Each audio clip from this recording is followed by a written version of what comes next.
All right, well, G20 protesters fight over there. The GOP fighting government spending over here. Republicans today rolling out an alternative to the president's nearly $4 trillion budget plan. Indiana Congressman Pence helping to lead that charge. Congressman, always good to have you. We had John McCain here, who more or less said it's the responsibility of Republicans to really offer a detailed budget alternative. And the rap against yours is that it's, you know, big on tax cuts and some of this, but it's not nearly as detailed. It's a budget of no, no, no. What do you say?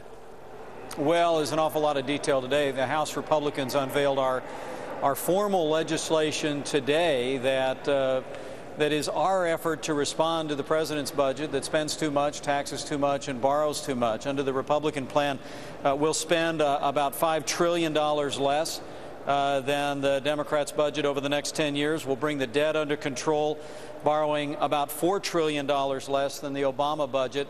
And we'll do that by freezing discretionary spending in every area except defense and where veterans are concerned. And we'll do that by bringing real reform to the various entitlements that serve the needs of this country. But Congressman, I admire your goals, and I do admire your goals, taxes. But this idea of freezing discretionary spending, I know hope always springs eternal, and every congressman or woman worth his salt, clearly that's the goal. It never happens, though. Could that really be done?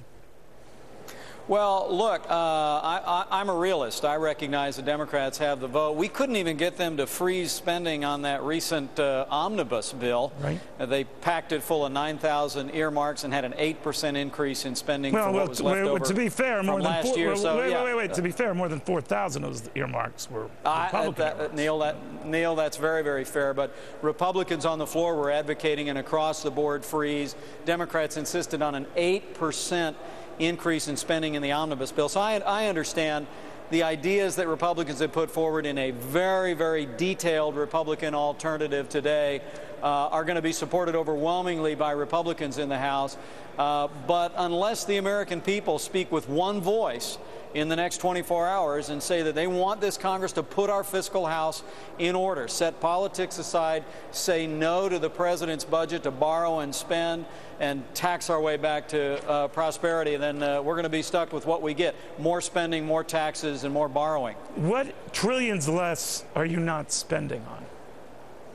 Well, the Republican budget, it's going to be about $4.8 trillion less.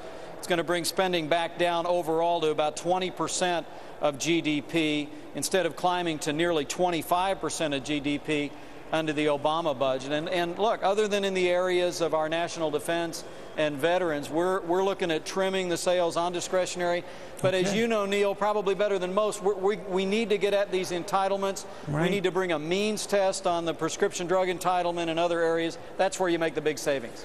All right, well, hope springs eternal, as I say. Congressman, always good having you. Thank you. Thank you, Neil. Well, quick, while he's out of the country.